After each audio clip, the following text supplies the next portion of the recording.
いんでしょうね。ちょっと。いいんでしょうね。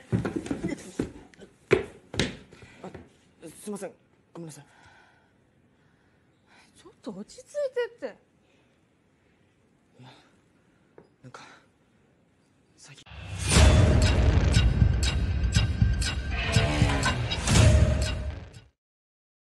Jepang terkenal oleh berbagai hal, mulai dari film-film animasinya, kebudayaannya, makanannya, hingga industri film dewasanya. Film dewasa buatan Jepang memang kerap menuai kontroversi di berbagai negara. Pasalnya, beberapa film Jepang tersebut banyak yang dilarang ditayangkan di beberapa negara, salah satunya Indonesia. Film Jepang ini semakin menuai kontroversi lantaran mengangkat isu sensitif. Salah satunya adalah perselingkuhan. Meski demikian, film Jepang dengan genre ini masih banyak peminatnya, bahkan laris manis di pasaran. Berikut adalah deretan film Jepang yang mendapat protes keras dan dilarang tayang di Indonesia akibat penampilan adegan ranjang yang vulgar, dilansir dari IMDb. Pertama,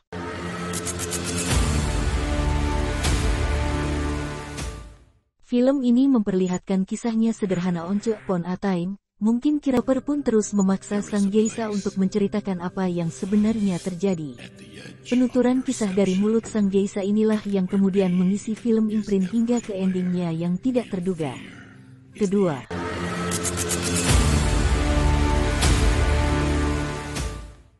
Yuriko's Aroma. Film Yuriko's Aroma merupakan komedi erotis yang disutradarai oleh Kota Yoshida dan menampilkan Noriko Eguchi, Sota Sometani, Saori Hara, Noriko Kijima dan Jun Miho sebagai pemeran utama.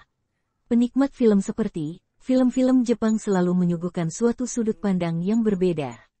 Tentu, ini bisa dianggap sebagai mayor atau minor. Kategori film ini tidak konvensional, pasti membosankan bagi penikmat film biasa. Apalagi bagi penggemar film, Pinku, mungkin hanya tertarik pada adegan lesbiannya saja.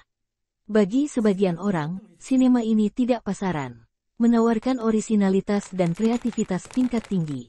Apalagi lihatnya dari sisi kisah dan karakter Yuriko yang dalam banget, film ini adalah sebuah dedikasi atas cinta mendalam pada dunia sinema. Misalnya, bangun cerita yang diawali dengan tergugahnya gairah Yuriko, seorang gadis umur 30-an saat mencium aroma keringat anak SMA umur 17. Ini sesuatu yang tidak biasa bukan? Tetsuya, nama anak itu tertantang kejantanannya. Sebagai lelaki sejati ia menginginkan lebih. Sehingga bangun ceritanya bisa ketebak kemana endingnya. Kemudian, justru sebagian orang terkecoh. Ada yang mengira eksplorasi cerita hanya sampai di sini. Malah, alur film berikutnya membangun konflik dengan masuknya pergolakan hubungan emosional.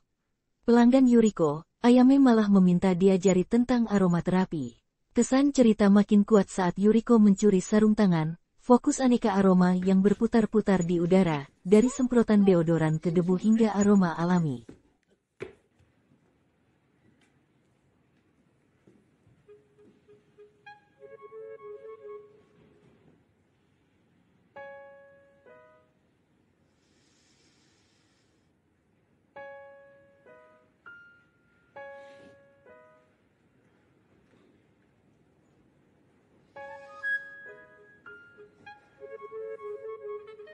Singkatnya, film ini mengangkat kehidupan Yuriko dan karakternya yang unik.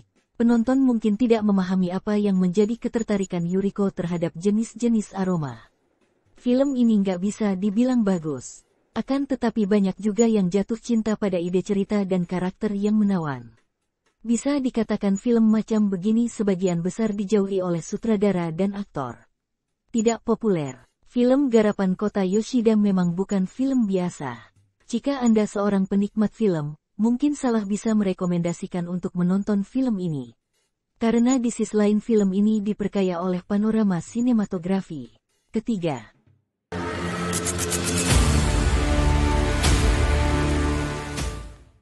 film In the Realm of the Sands adalah film drama percintaan produksi Jepang-Prancis tahun 1976.